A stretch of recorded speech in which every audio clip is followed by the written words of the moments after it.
Hello, I'm retired Fire Chief Phil Turnbull, and welcome to Project Rogue Fire, where I'm inviting you to join me as I explore fire protection in Josephine County, Oregon.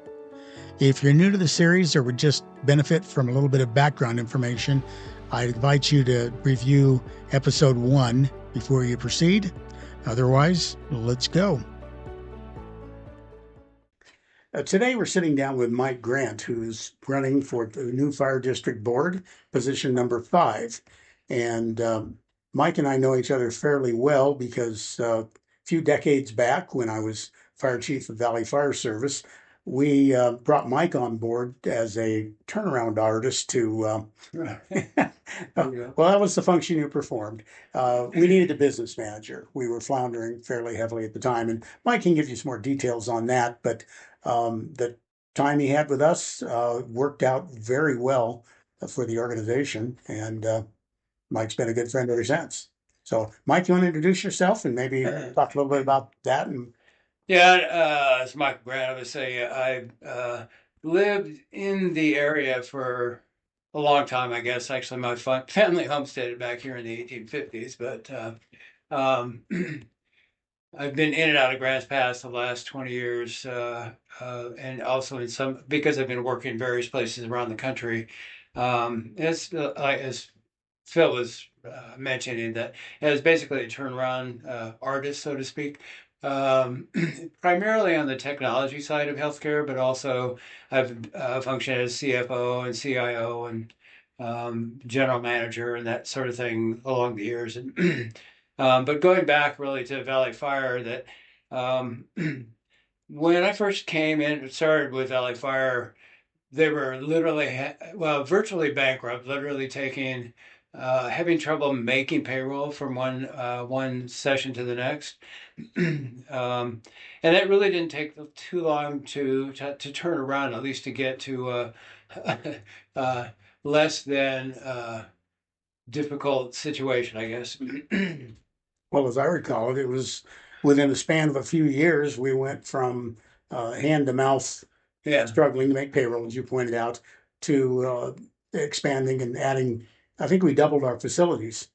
Yeah, we had 4 additional fire stations that were part of the original plan. Actually, probably 5, really, when you consider CD Station 4. But and also had or bought 4 new interface engines that are basically custom to this kind of area. They were built for the fire department at the time, and purchased with the staff considered big toy. Primarily all of our safety equipment, new breathing apparatus and so forth for them to get in and out of the fires. And um, and that really came about from not just budgeting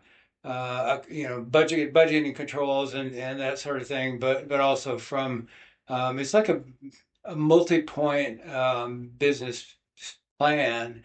Um, a big part of it was increase in our subscribership, which we actually tripled our subscriber numbers within, I think, a 2 to 3 year period. That was really based on working with the insurance commissioner to enforce the utilization of our classification rating, which that classification rating gives homeowners a lower price, a bigger discount because of having better quality service. The impact of tripling our subscribership basically increased our revenue enough that it gave us enough cash flow to put loans in place and so forth, work with the banks to have the funds to build the fire stations and add the trucks that we really needed to have to provide the level of service that had been planned for 10 years prior, but just never got there. Well, one of the things that I recall, Mike, is that you established systems, fiscal accountability and discipline that we were lacking before your arrival that remain in place to this day. And for that reason, the organization has never gone through any period like that again. My approach really is from, we probably need to get in the nitty gritty details, but from an operating prospect, perspective, basically, is what I call zero-based budgeting. That is completely different from the way government accounting is run, but it works. It's more common probably in the private enterprise part of business. In that we sort of start from scratch each year. We look at the funds within or the funding required for different operations, so forth, including utilities, and budget according to what we anticipate or expect, and not based on what we did or didn't do last year. Well, thank you for the insight into your background, Mike. I know that many of our listeners are going to be just as curious about what your vision is for the upcoming fire district. Where do you think it should go from here?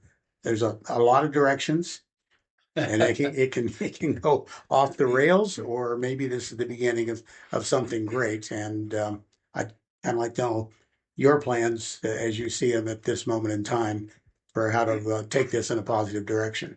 Yeah, and I guess while there are multiple directions that it could go, that at this point initially to start out with, I think it would be a real travesty to disrupt the level of service that we have here now. Between Valley Fire Service and Rural Metro, they've been here for what? Over 40 years. Yeah, 40 years, and have done a really good job, and actually a better job in the last maybe 25 years. But they also have a great working relationship with the city of Grants Pass, with Forest Service, with ODF.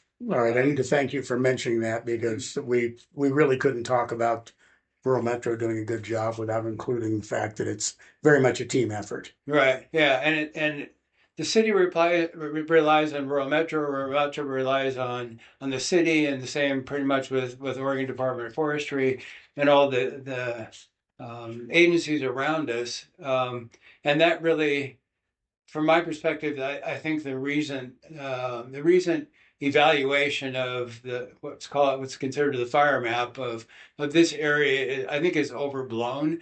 We do have a higher fire exposure, I guess, from what I see, but the fact that rural metro in particular and the agencies around us really have sort of developed around what's considered wildland interface, has helped us get, I guess, avoid being in the middle of a major disaster.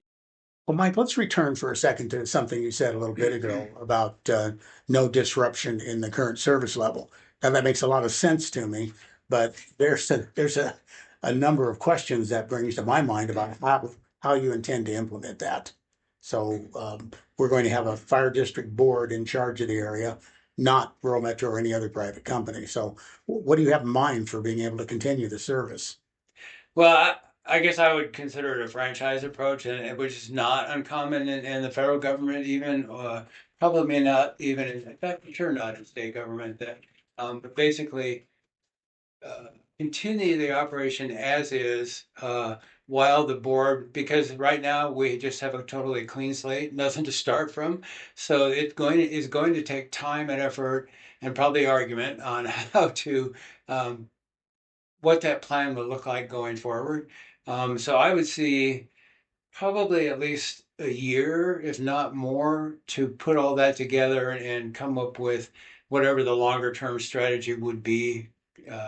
Going forward, may not be a year, but just from experience, I know it takes some time when particularly get people together that are basically part of a board, not closely related. From my perspective, year might even be tight. Well, it might.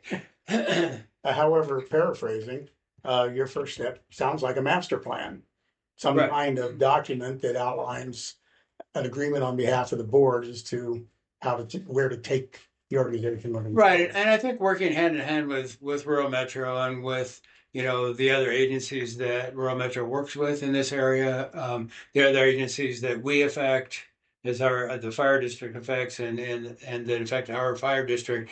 There's just a lot of different elements that have to come together to have a functional plan and one that will work if we have another 500,000 acre fire, coming over the top of riverbanks. And I guess from my perspective, rural metro is highly regarded for everyone that I talk to and in the community, and has been here for long enough time. I would be very nervous about changing that operating model right now until we have a plan in place that says this is what it's going to look like, and then a transitional process that say maybe, for example, it could continue to work that way forever.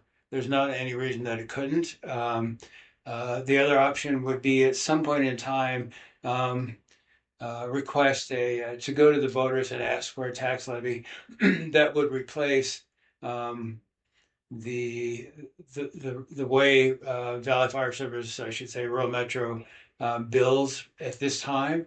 Replace that with a tax assessment. Now, that in itself is kind of a sticky point. I know that people are concerned that the in cost would increase to subscribers, which, from my perspective, and having done these studies before, I would see us being able to come up with a very workable plan, one that actually even improves service, stabilizes our inventory going forward.